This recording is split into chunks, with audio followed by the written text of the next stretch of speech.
우리 지난 시간에 계시록 10장을 중심으로 하나님의 말씀에 대해서 함께 은혜를 나눴죠. 먼저 하나님의 말씀은 작은 두루마리와 같다, 이렇게 계시록은 기록하고 있었죠. 하나님의 말씀은 근데 여러분 어때요? 작지 않죠.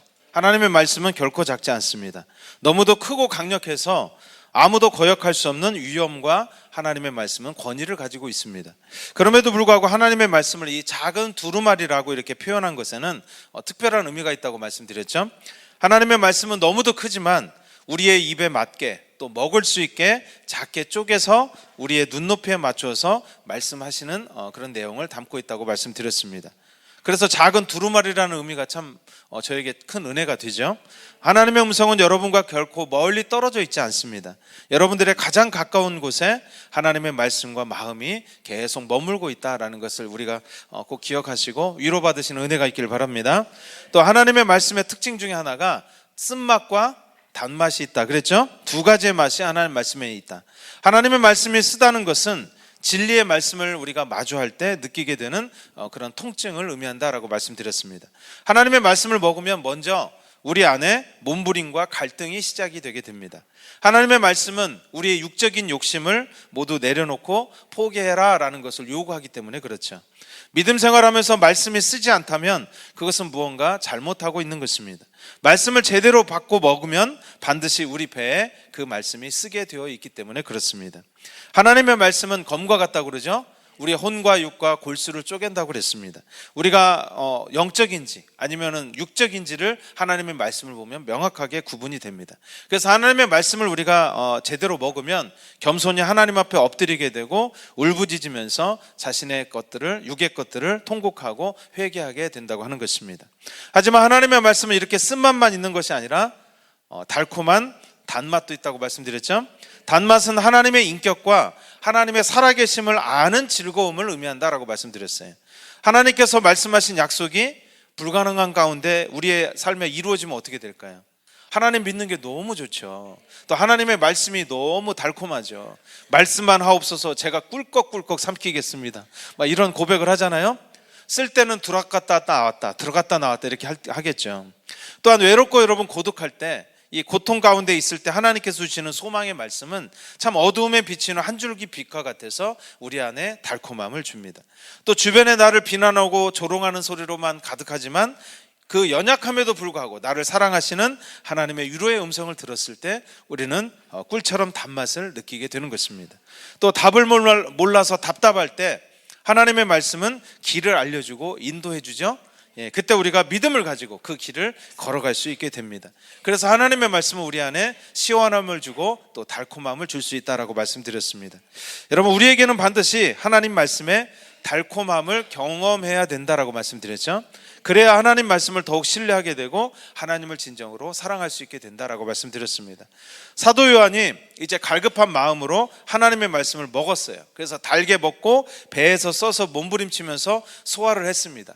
그때 여러분 하나님께서 또 다른 말씀을 주시죠. 무슨 말씀입니까? 많은 백성과 나라와 방언과 임금에게 하나님의 말씀을 전해라 라고 하는 사명이 주어집니다. 여러분, 이것은 우리가 말씀의 쓴맛과 단맛을 볼 때만이 주님께서 주시는 부르심과 사명을 잘 감당할 수 있는 것을 우리에게 보여준다고 말씀드렸습니다. 오늘 저와 여러분들이 말씀의 쓴맛과 단맛을 모두 경험하고 여러분 준비되는 은혜가 있기를 바랍니다. 우리가 말씀의 이 쓴맛을 경험하지 못하면 우리 안에 그저 거룩함이 없게 되죠. 하나님을 향한 마음이 없게 됩니다. 그렇죠? 그리고 단맛이 없으면 하나님을 신뢰하지 못하게 됩니다. 오늘도 하나님은 살아계셔서 오늘 저와 여러분들에게 말씀하시고 또 여러분과 함께 하시고 여러분을 통해서 일하시기 원하시는 줄로 믿습니다.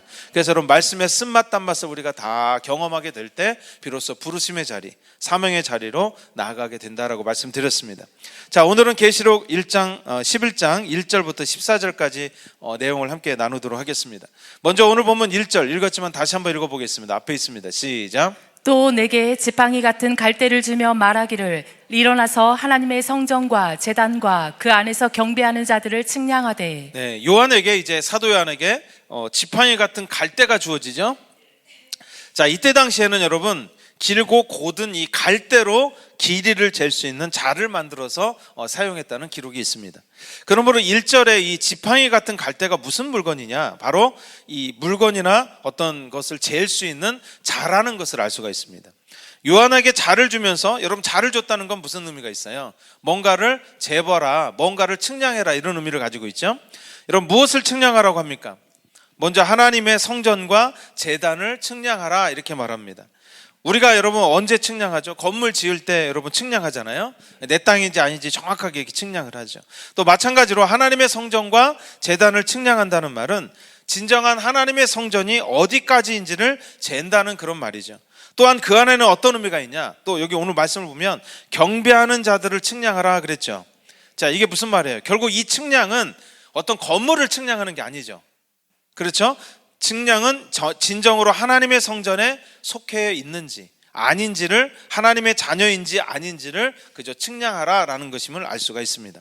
자, 이와 비슷한 내용이 구약 성경에도 나오는데요. 에스겔서 40장 2절부터 3절까지 말씀 앞에 있습니다. 한번 읽어봅니다. 시작. 하나님의 이상 중에 나를 데리고 이스라엘 땅에 이르러 나를 매우 높은 산 위에 내려놓으시는데 거기에서 나무로 향하여 성읍 평상 같은 것이 있더라. 나를 데리시고 거기에 이르시니 모양이 녹같이 빛난 사람 하나가 손에 삼줄과 측량하는 장대를 가지고 문에 서 있더니. 네, 여기 보면 에스겔이 환상 중에 이제 매우 높은 산, 이 높은 산은 시온산을 의미하는데 갔는데 그곳에 놋은 여러분 청동이죠. 이 놋같이 빛나는 한 사람을 보았는데 손에 뭘 들었냐? 삼줄과 측량하는 뭘 들었어요? 장대를 가지고 서 있다, 이런 말씀이 나오죠. 여러분 삼줄은, 줄이라는 게 뭐예요? 그저 길이를 재는 거죠. 긴 공간을 재는 도구로서 주로 땅의 길이를 잴 때 사용이 되었습니다. 측량하는 장대는 비교적 짧은 공간, 곧 성벽 등의 높이를 잴 때 사용되는 그런 도구였습니다. 측량하는 장대를 보면, 여러분 원어를 보면요, 갈대로 만든, 이런 뜻이에요. 장대가 대나무로 만든 게 아니라 갈대로 만든 것을 이제 장대라고 표현했죠. 또 아모스 7장 8절 말씀 읽어봅니다. 시작. 여호와께서 내게 이르시되 아모스야 내가 무엇을 보느냐?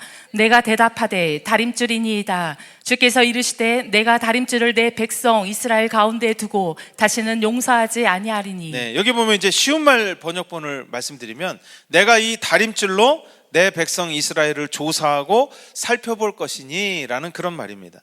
오늘 계시록의 갈대로 만든 자, 또 에스겔이 보았던 삼줄과 큰 장대, 그 다음에 아모스가 보았던 다림줄, 여러분 이건 다 같은 의미라고 보시면 됩니다. 이것은 하나님께서 우리를 어떤 눈으로, 어떤 기준으로 보시느냐를 상징적으로 재고 측량하는 도구를 나타내 줍니다. 우리가 벽돌을 여러분 열심히 막 쌓잖아요. 예, 근데 쌓는다고 보면 반듯해, 안 반듯해요? 그렇죠. 거기서 뭘 내려봐야 돼요? 다림줄이라는 걸 띄워봐야 되죠.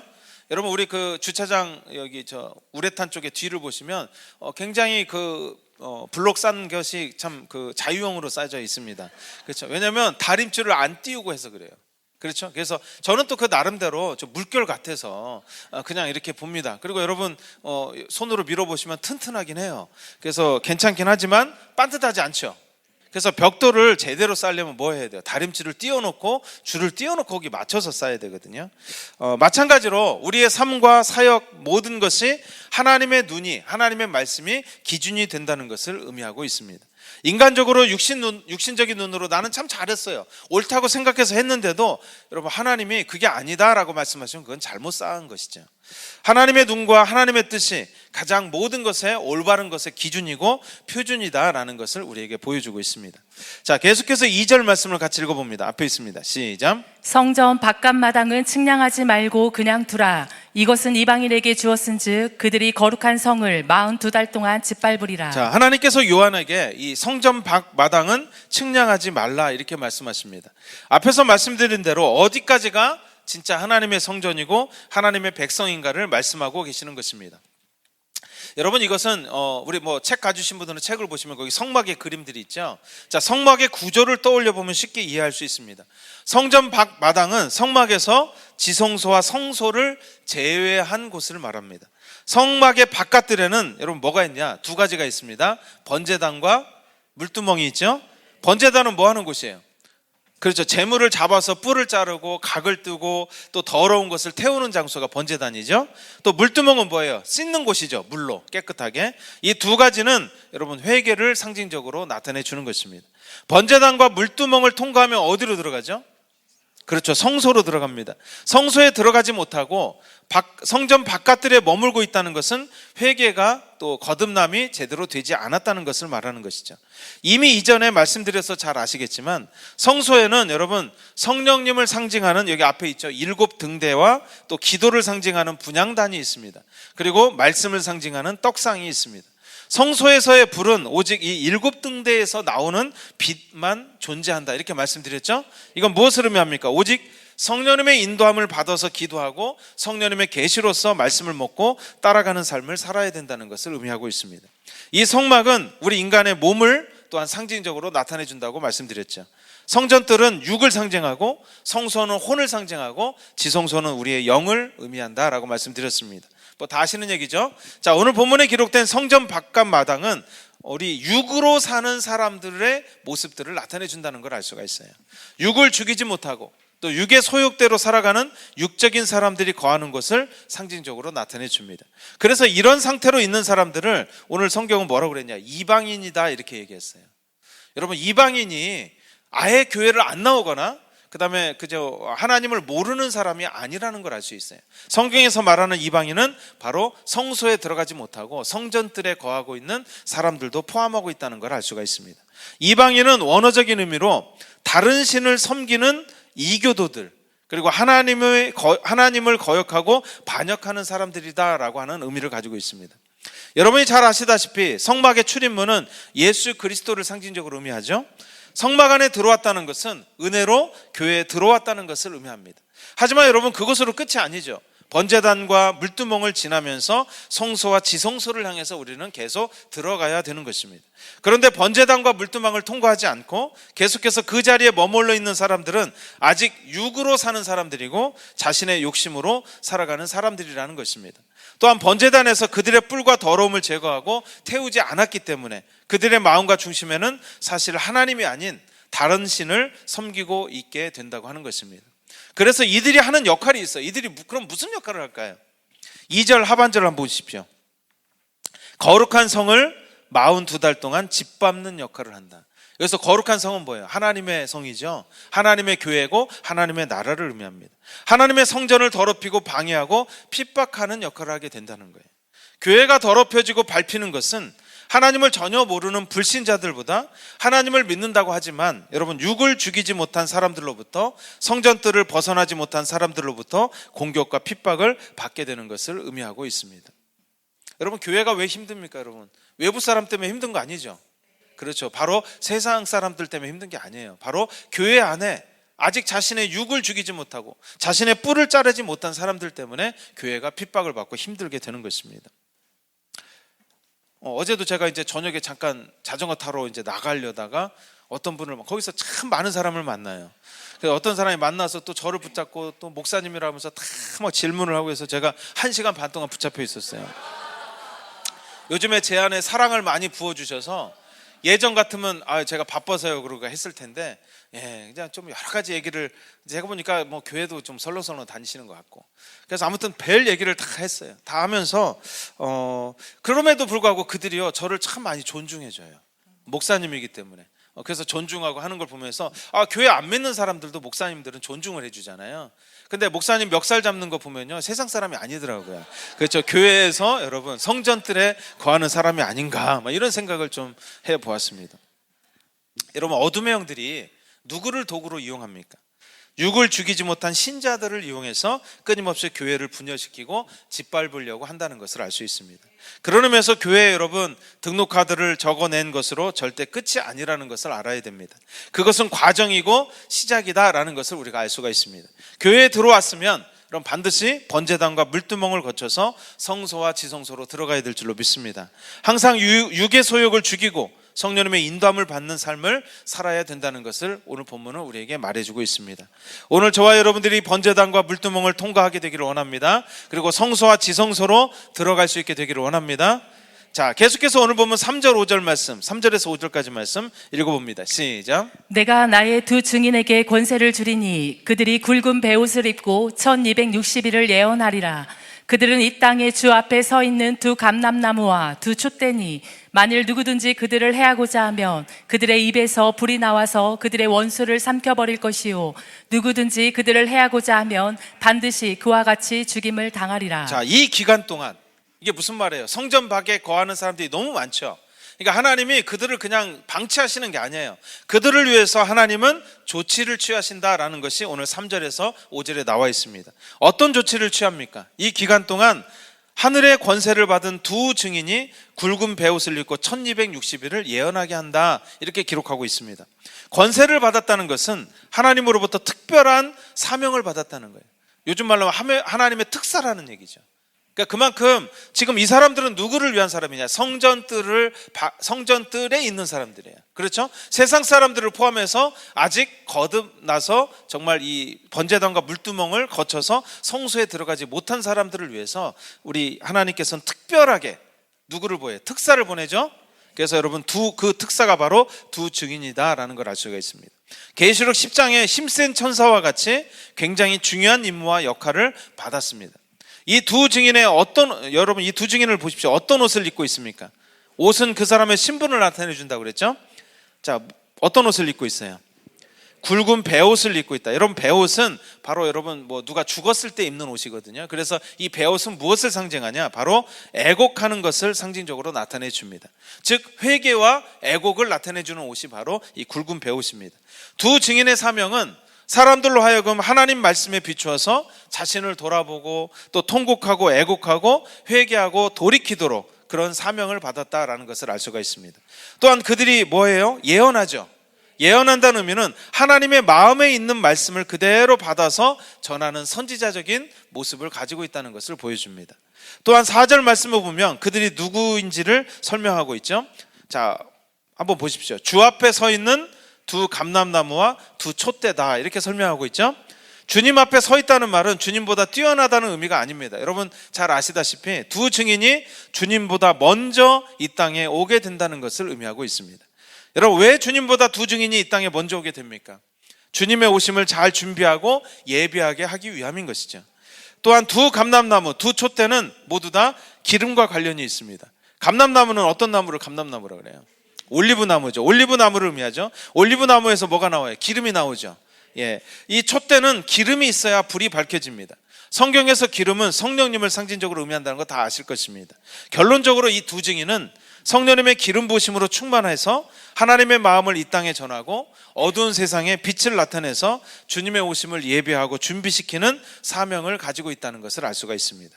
여러분 이 두 증인이 과연 누군가, 이것을 의미하는 데 대한 여러 가지 이견들이 많이 있다고 말씀드렸는데요. 오늘 본문 6절은 이 두 증인이 누구인지에 대해서 좀 구체적으로 기록을 하고 있습니다. 한번 읽어볼까요? 앞에 있습니다. 시작. 그들이 권능을 가지고 하늘을 닫아 그 예언을 하는 날 동안 비가 오지 못하게 하고 또 권능을 가지고 물을 피로 변하게 하고 아무 때든지 원하는 대로 여러 가지 재앙으로 땅을 치리로다. 네, 먼저 그 하늘을 닫아 그 예언하는 날 동안 비가 오지 못하게 한다, 이렇게 기록하고 있죠.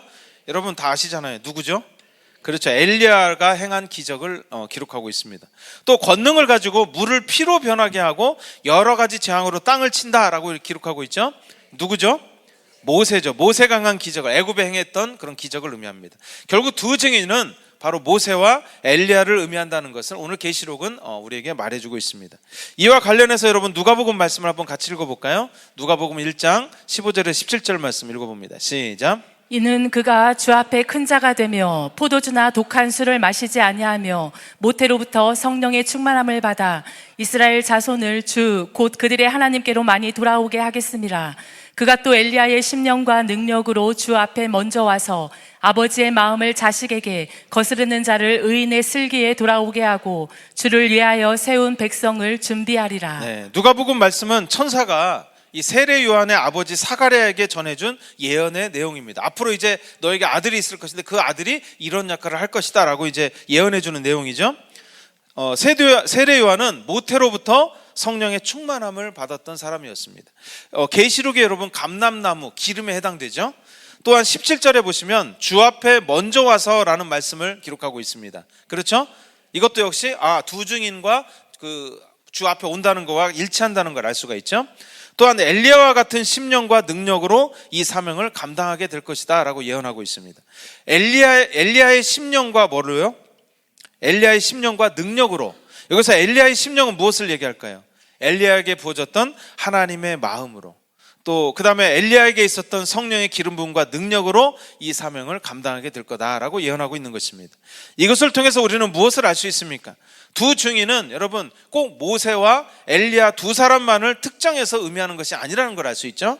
모세와 엘리야와 같은 마음과 능력을 가진 사람, 또 주님의 오심을 준비시키고 예배하는 통로가 되는 성령 충만한 사람이라는 것을 알 수 있습니다. 그러니까 모세와 엘리야는 상징적인 인물이죠. 여러분 잘 아시다시피 모세는 온유한 심령을 가졌죠. 저는 무슨 말이냐, 모세는 사랑의 마음을 가졌다는 거예요.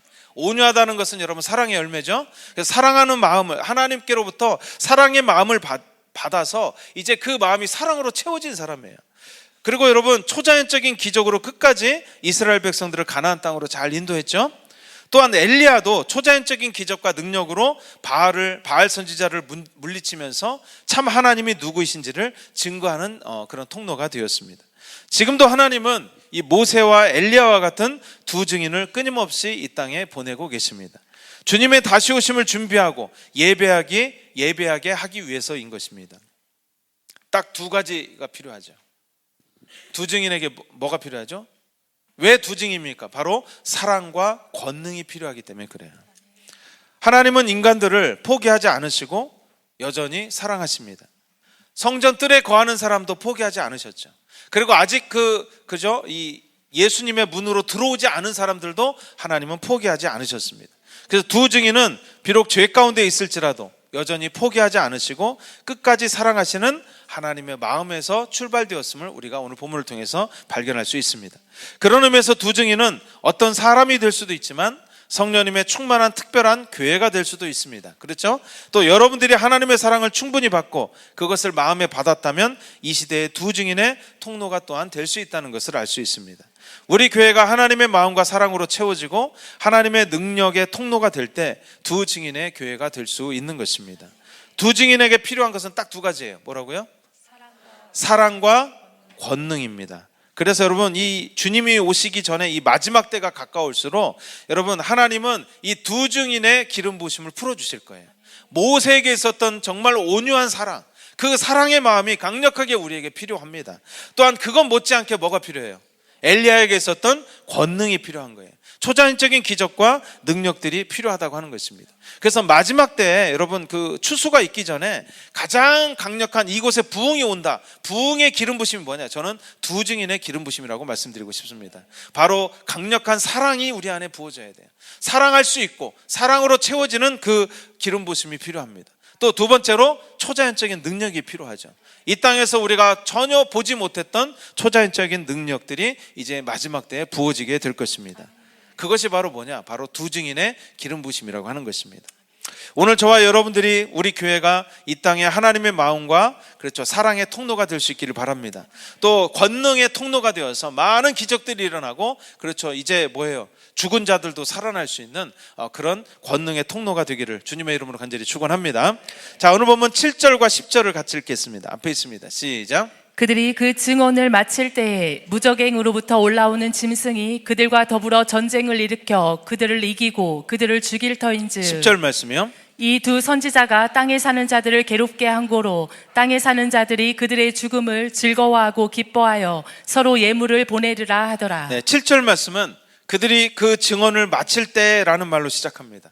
이것은 두 증인에게 주어진 사명과 허락된 시간이 있다는 거예요. 언제까지 할 거냐? 하나님이 허용하신 시간이 있다는 것을 나타내 줍니다. 끝날 때가 있다는 말이죠. 자, 오늘 본문을 통해서 우리는 두 증인의 활동 기간이 하나님께서 이 땅에 주시는 은혜의 기회라는 것을 알 수가 있습니다. 마지막 기회죠. 그리고 그 기회는 끝날 때가 있다는 것을 우리에게 말해주고 있습니다. 두 증인의 이제 기회가 끝났을 때 이 무적행으로부터 올라오는 짐승이 하나 있었죠. 여러분 이 무적행에 대해서는 제가 계시록 9장 하면서 여러분에게 좀 말씀을 드렸습니다. 그때는 뭐가 나왔어요? 막 메뚜기 떼와 같은 어둠의 영들이 나왔죠. 마치 감옥에서 막 그 죄수들이 풀려 나온 것 같다 이렇게 말씀드렸죠. 계시록 9장에서 무저갱을 열었는데 오늘 본문에서는 여러분 무저갱에서 뭐가 나오냐? 짐승이 나오죠.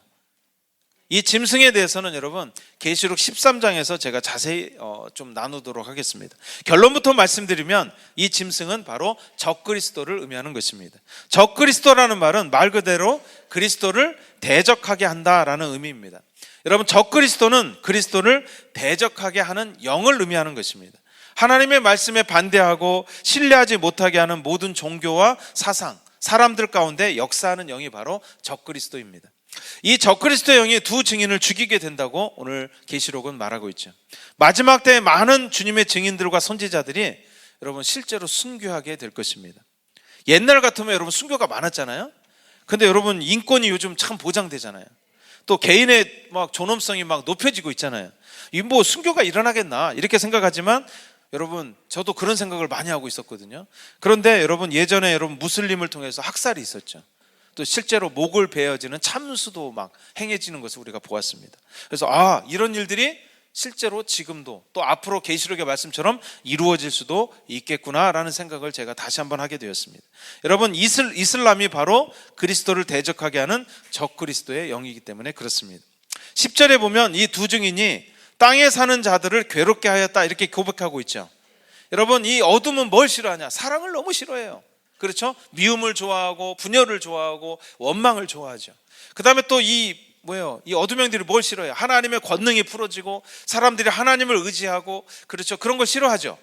그러니까 뭐예요? 이 두 증인이 활동할 때 제일 괴로웠던 게 뭐예요? 이 땅에 막 목적을 두고 사는 사람들은 굉장히 괴로웠다라고 오늘 성경은 기록하고 있습니다. 땅의 것에 육의 것에만 소망을 두고 있는 사람들에게는 이 두 증인의 활동이 참 괴롭게 느껴졌다 이렇게 얘기하고 있습니다. 또 그들이 전하는 메시지가 듣기가 싫죠. 여러분 하나님의 말씀이 달아야 될 줄로 믿습니다. 그렇죠. 근데 듣기 싫어요. 목사님이 또 나를 겨냥해서 오늘 뭔가를 쏟아붓고 계시구나. 절대 그렇지 않습니다, 여러분. 세상의 하나님의 말씀을 들으면 우리는 어때요? 세상의 가치관을 버려야 되고 말씀에 따라서 죄를 회개하고 돌이켜야 되기 때문에 귀에 거슬리고 듣기 싫게 된다고 하는 것입니다. 그래서 이 두 증인의 죽음을요 기뻐하고 환영하게 됩니다. 자, 8절 9절 말씀 읽어보겠습니다. 앞에 있습니다. 시작. 그들의 시체가 큰 성 길에 있으리니 그 성은 영적으로 하면 소돔이라고도 하고 애굽이라고도 하니 곧 그들의 주께서 십자가에 못 박히신 곳이라. 백성들과 족속과 방언과 나라 중에서 사람들이 그 시체를 사흘 반 동안을 보며 무덤에 장사하지 못하게 하리로다. 자, 시체가 큰 성길에 있다 이 말씀이 나오죠. 이 말은 많은 사람들이 있는 곳에서 많은 사람들의 침묵 속에서 여러분 이 두 증인은 순교를 당하게 된다는 것을 의미합니다. 마치 예수님께서 모든 사람들의 침묵과 외면 속에서 돌아가셨듯이 두 증인도 이렇게 순교를 당하게 될 것이다 라고 기록하고 있습니다. 두 증인이 이 순교한 그죠? 성은 영적으로 뭐라고 그랬어요? 소돔과 애굽이다 이렇게 말하고 있죠.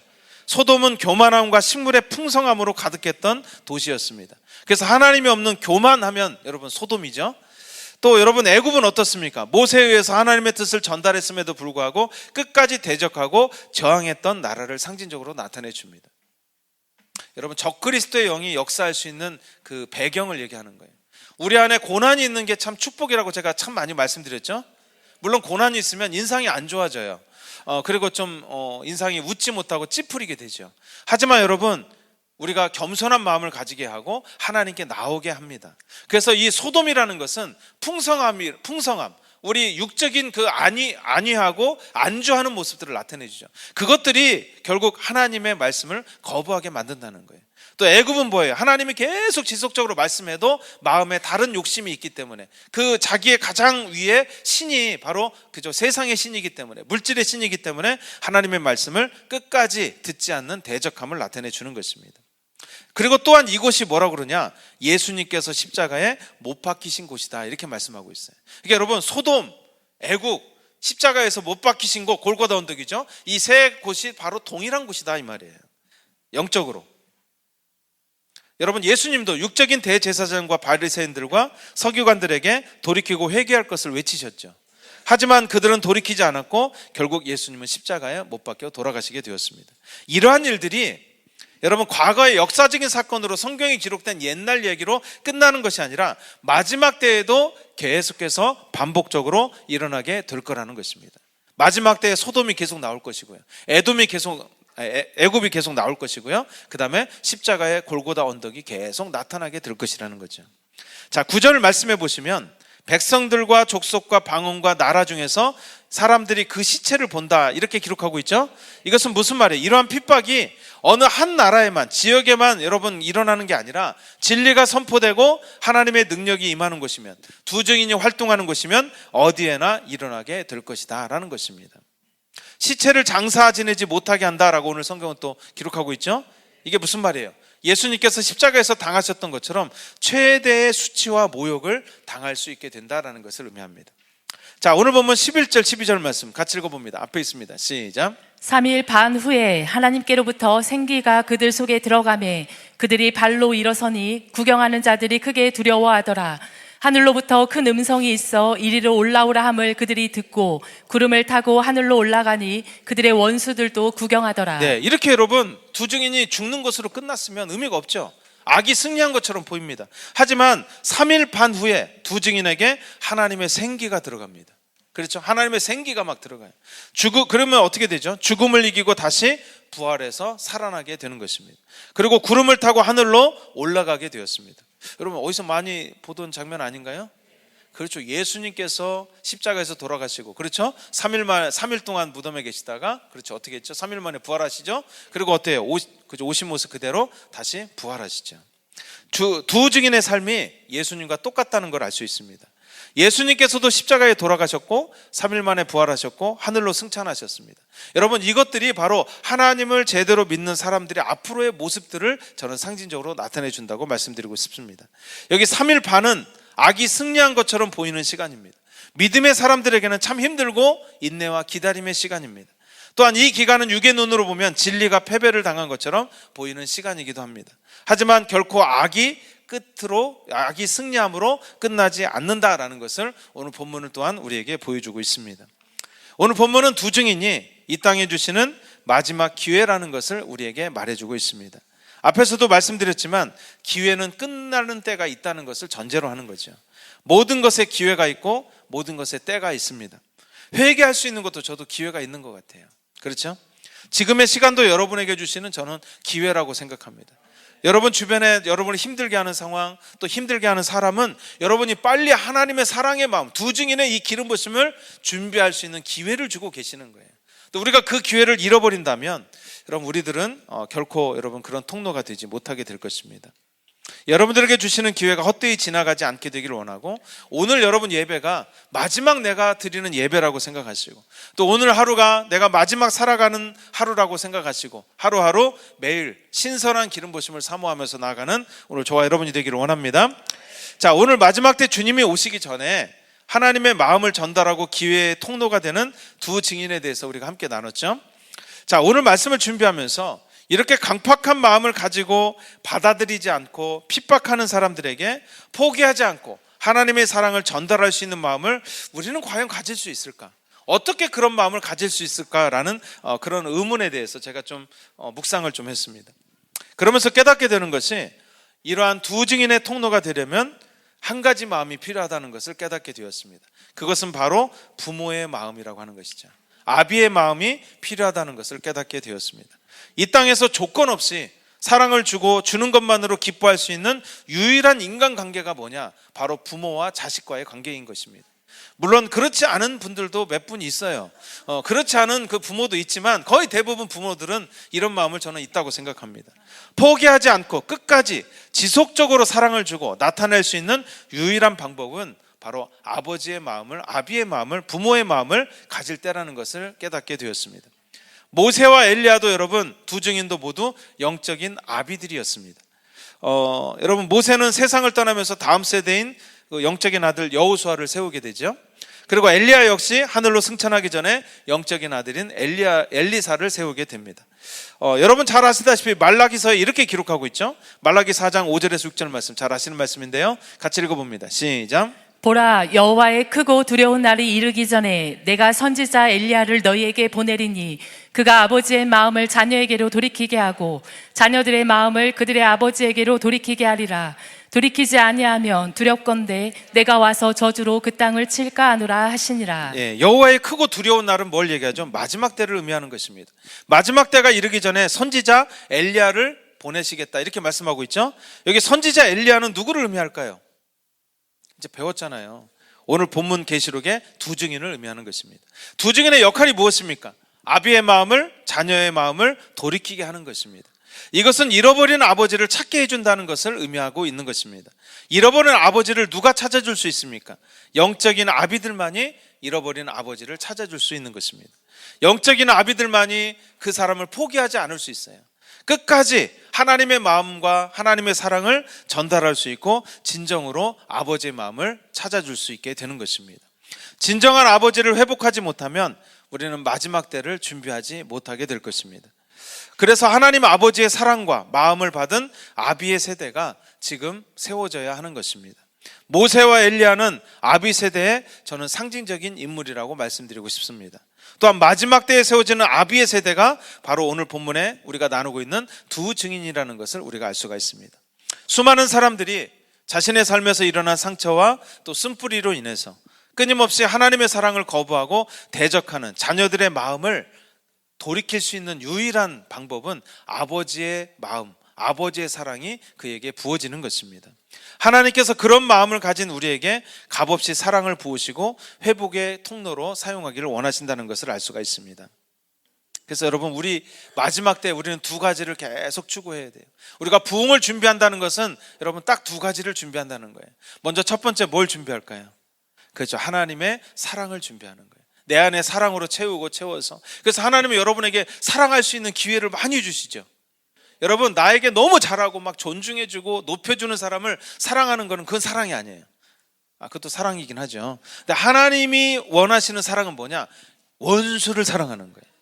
자, 여기 원수에 해당되는 게 뭔지를 잘 찾아보세요. 네? 네. 여러분, 힘들게 하는 사람이 원수는 아니잖아요. 그렇죠? 근데 여러분 주변에 원수 같은 상황을 뒀다, 원수 같은 사람을 뒀다. 이것은 바로 이 두 증인의 기름 부으심의 기회를 우리에게 저는 주시고 있다고 생각합니다. 그래서 여러분 마음에 사랑을 채워야 돼요. 이번에 오시는 여러분 강사님이 뭘 많이 강조하시던가요? 사랑 강조하시죠. 그래서 사랑이 있어야 된다. 원수들은 미움을 주죠. 불평을 주죠. 여러분, 원수들이 하는 일에 우리가 자꾸 마음을 뺏기면 안 돼요. 묵상하면 안 된다고 그랬죠. 매일매일 우리는 신선한 기름 부으시면 매일매일 사랑으로 채워야 된다는 거예요.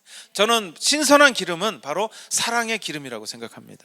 그래서 오늘 마지막 때 우리가 준비된다는 거, 또 마지막 때 우리 교회가 준비된다는 것은 사랑이 이곳에 가득 채워진다는 것을 의미해요. 이곳에 들어온 사람들이 넘어져야 돼요. 왜 넘어져요? 사랑에 놀라서 넘어져야 돼요. 그래서 이렇게 사랑이 많은 곳이 있다니. 예, 아멘을 안 하는 것은 사랑이 없어서 그런 것입니다. 그렇죠. 그 다음에 두 번째 뭐가 필요할까요? 그렇죠. 능력이 필요합니다. 초자연적인 능력. 하나님은 여러분 불가능이 없으시죠? 그래서 질병도 못 고치시는 질병이 없고, 그러니까 세상에 상처받고 아프고 육신적으로 질병 있는 사람들이 이곳에 들어와서 여러분 치유를 받아야 돼요. 치유받은 뭐예요? 하나님에 대한 여러분 치유를 통해서 뭘 느껴요? 하나님의 사랑을 느끼게 되죠. 그래서 마지막 때 이 두 가지가 필요합니다. 그래서 두 증인이에요. 사랑을 가지고 하나님의 마음을 나타내 줄 수 있는 통로. 그 다음에 큰 권능으로 엘리야와 같이, 그렇죠, 비가 오게도 하고 비가 멈추게도 할 수 있는, 그렇죠, 그 말이 선포된 말이 하나님의 말이기 때문에 하나도 땅에 떨어지지 않는 그런 능력의 말씀이 이곳에 있어야 되는 것입니다. 여러분, 하나님은 여러분에게 그 두 가지 기름 부심을 다 소유하기를 원하세요.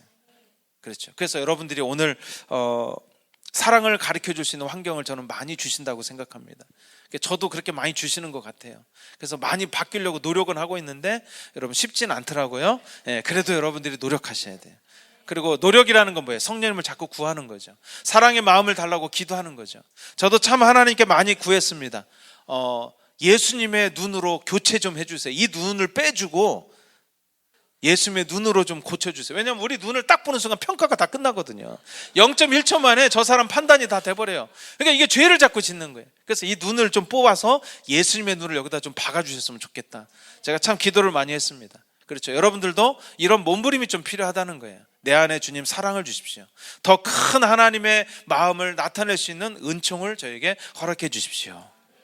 그리고 여러분, 우리에게 또 뭐가 필요해요? 능력이 필요하죠. 여러분이 기도할 때 말할 때 여러분 하나님의 능력들이 여러분 나타나게 되는 통로가 될 줄로 믿습니다. 그래서 우리 교회의 두 가지, 이 두 증인의 기름 부심이 오늘 저와 여러분에게 사모되고 나타나게 되기를 원합니다. 또 그래서 여러분 이 마지막 때 부흥의 통로, 여러분 그것은 저는 두 증인의 기름 부심이 있을 때 가능하다라고 말씀드리고 싶습니다. 그래서 오늘 이 교회가 먼저 사랑으로 충만해지기를 원합니다. 그래서 여러분 다음 주에 이 사랑을 실천할 수 있는, 자연과 함께 서로 교제할 수 있고 섬길 수 있는, 그렇죠. 예. 근데 가서 아유 반찬이 맛이 없네. 아유 이게 뭐 어떻네. 왜 이런 곳을 잡으셨나. 목사님이 기도를 안 하셨네. 여러분 이렇게 하면은 벌써 이미 그 사랑이 다 바삭하고 깨지는 거예요. 그렇죠. 예. 그래서 조금 부족해도 와 하나님이 이 자연물도 만드셨네. 이 물도 만드셨네. 야 가는 길에 이렇게 즐겁다니. 할렐루야. 예. 벌써 막 사랑이 넘치잖아요. 예. 그 다음에 그것만 있어서는 안 되는 거예요. 우리가 기도하면서 하늘의 능력을 받아서 우리가 손을 얹고 그저 병든 자에게 손을 얹었을 때 여러분 어둠이 떠나가고 그곳에 질병이 치유되는 초자연적인 능력이 있어야 될 줄로 믿습니다. 그래서 오늘 우리 교회가 두 증인의 기름 부심이 계속 채워지고 충만해지기를 원합니다. 여러분들 안에 두 증인의 기름 부심이 충만하게 채워질 수 있기를 주님의 이름으로 간절히 축원합니다. 기도하겠습니다.